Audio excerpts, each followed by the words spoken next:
ఏంటండి బయట ఏం చేస్తున్నారు? అవంతిక అయిపోయింది. అవంతిక అంతా అయిపోయింది. మనం వీధిన పడ్డాం. అవంతిక ఏమైందండి? ఆ తర్వాత మా మామయ్య పరువు పోగొట్టాలని ఆయన కుబేరుడికి ఇవ్వాల్సిన డబ్బుల్ని కొట్టేసి ఆ నిందని బంగారాజు మీద వేశాను. అది కూడా మీకోసమే కదా నేను చేసింది. మీ అదితికి అడ్డున్న అహల్యని చంపమని చెప్పారు. ఇంద్ర అదితిల పెళ్లిలో జ్యూస్లో విషం కలిపి అహల్యకిచ్చాను.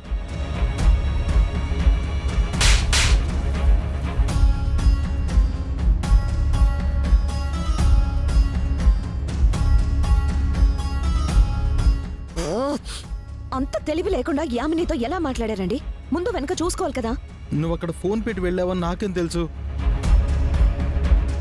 నేను మాట్లాడిందంతా ఆ ఫోన్లో రికార్డ్ అయిపోయింది. దొరికిపోయాను. ఇప్పుడు నన్ను వాళ్ళ ఇంట్లోకి రానివని అంటున్నారు. ఎలా రానివరో నేను చూస్తాను. పదండి.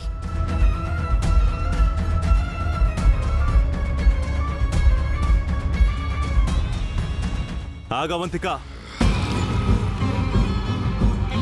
వాణ్ణక్కడే వదిలేసి లోపలికి రా. ఏ నాన్న, ఇంటల్లుడిని పట్టుకొని మర్యాద లేకుండా వాడు వీడు అంటున్నారేంటి? అతనేం చేశాడో తెలిస్తే నువ్వే అతని మెడ పట్టుకొని బయటికి గెంటేస్తావు. అంతగా నా భర్త ఏం చేశాడమ్మా? ఏం తప్పు చేశాడని గెంటేస్తారు? వాడు హంతకుడే. నా ముని మనవణ్ణి చంపాలనుకున్నాడు. హా, మా ఆయన అంతకుడైతే మరి నువ్వేంటానమ్మా? దేవతవా? ఆ అహల్యని మా ఆయన కంటే ముందు చంపాలనుకున్నది నువ్వు కాదా?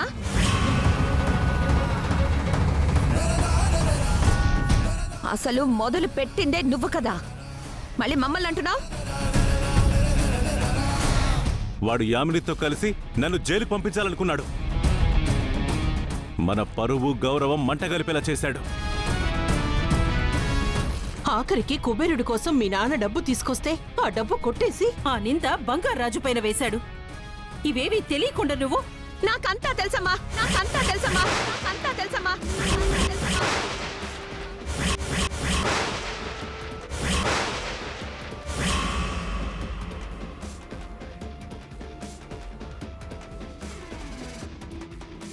ఏంటి, ఇదంతా నీకు తెలిసే జరిగిందా? ఏమంటున్నావే? నీకు తెలిసే ఇలా ఎలా జరగనిచ్చావు? మరి ఏం చేయమంటావమ్మా? అమ్మ పెట్టదు అడుక్కు తిన్నివ్వదు అని మా కోసం మీరు ఏం చేశారు? అందుకే మేం చెయ్యాల్సింది మేం చేశాం. నీకు పెళ్లి చేసి మీ ఆయన్ని ఇల్లరికం తెచ్చుకున్నాం కదా, ఇంకేం చేయమంటావు? ఇల్లరికపు అల్లుడిని ఇంటికి తెచ్చుకుంటే అంతటితో అయిపోతుందా నాన్న? అల్లుడికి తిండి బట్ట ఇస్తే సరిపోతుందా? జీతం లేని పనోళ్లాగా మా ఆయనతో ఇన్నాళ్ళు చాకరీ చేయించుకున్నారే, దానికి విలువ లేదా? దారిన పోయి ఆ ఇంద్రగాన్ని ఇంటికి తీసుకొచ్చారు. వాణ్ణి చదివించి ఉద్యోగం కూడా ఇప్పించారు. లక్షలు ఖర్చు పెట్టి వాడికి పెళ్లి కూడా చేయాలనుకున్నారు. కానీ నా మొగుడు వ్యాపారం చేస్తాను అంటే మాత్రం డబ్బులివ్వరు. ఇక ఈ అహల్య కోట్ల రూపాయల కట్నం తీసుకొచ్చే అతిథిని కాదని ఈ అనామకురాల్ని పెళ్లి చేసుకొని ఇంటికి తీసుకొస్తే మీరు దీన్ని కోడలుగా యాక్సెప్ట్ చేశారు. దాని కాళ్ళు కందిపోకుండా చూసుకుంటున్నారు. ఆవిడ గారికి ఇంటి తాళాలు ఇవ్వడం ఒక్కటే తక్కువ. మేము బాగుపడతామంటే మాత్రం చిల్లి గవ్వ కూడా ఇవ్వరు. బయట వాళ్ళని ఒకలాగా, ఇంట్లో వాళ్ళని ఇంకోలా చూస్తున్నారు. ఇక ఈ నాన్నమేమో ఇంకా పుట్టని తన ముని మనవడి కోసం నా కొడుకును అవమానించింది. మాకెలాగూ ఏమీ ఇవ్వలేదు. కనీసం నా కొడుక్కి గ్లాసు పాలివ్వడానికి కూడా మీరంతా ఏడ్చారు. మేము నీకు ఏది ఇవ్వలేదు అనడం కరెక్ట్ కాదా వంతిక? నీ భర్త ఎన్నో వ్యాపారాల్లో తలదూర్చి నష్టపోయాడు.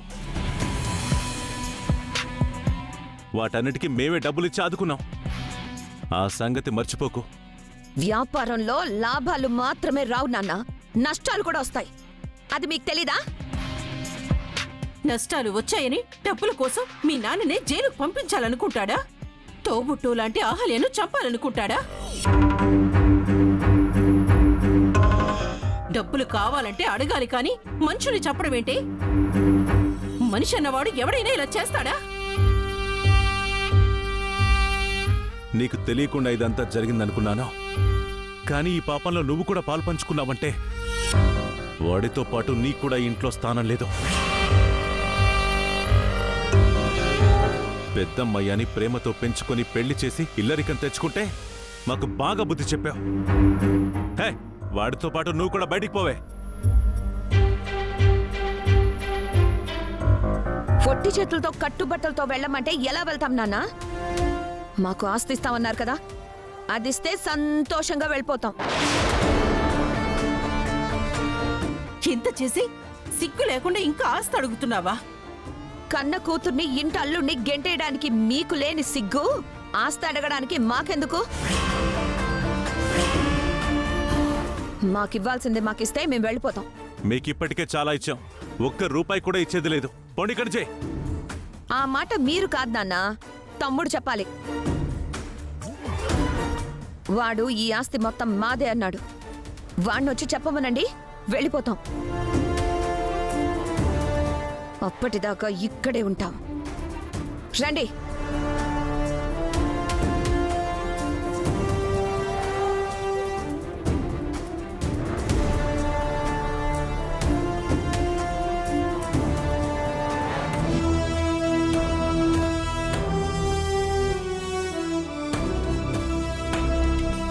చెయ్యకూడని తప్పు చేసి ఇంట్లో తిష్ట వేసుకుని కూర్చుంటామంటే ఒప్పుకోనేది లేదు. హే, మర్యాదగా మీ అంతటి మీరే వెళ్తే సరే, లేదంటే పోలీసులు పిలుస్తాను. హా, పిలవండి నాన్న. పోలీసులనే కాదు, మీ ఆర్మీ వాళ్ళని కూడా పిలవండి. మేమిక్కడి నుంచి కదిలే ప్రసక్తే లేదు. పోలీసుల్ని పిలుస్తారట, పోలీసుల్ని. కన్న తండ్రిని అరెస్ట్ చేయించడానికి నువ్వు మీ ఆయన కలిసి పోలీసుల్ని ఇంటికి రప్పించారు కదే, ఆ రోజు నీ బుద్ధి ఏమైంది? మీరే సరిగ్గా ఉంటే మేమిలా ఉండేవాళ్ళవా ఏంటి? నీకు మీ ఆయనకి ఏం తక్కువ చేసావా అవంతిక? ఇంత పెద్ద నమ్మక ద్రోహం చేసి ఇంకా ఇంట్లో ఉంటామని ఎలా అంటున్నారు? నమ్మక ద్రోహం చేసింది మేం మాత్రమేనా? ఏ గౌతమ్ గారు చేయలేదా? వాడు అతిథిని పెళ్లి చేసుకుంటాను అని నమ్మించి ఈ అహల్యని పెళ్లి చేసుకోలేదా? వీళ్ళిద్దరూ కలిసి ఇంద్ర చావుని దాచిపెట్టలేదా? ఇదంతా నమ్మక ద్రోహం కాదా?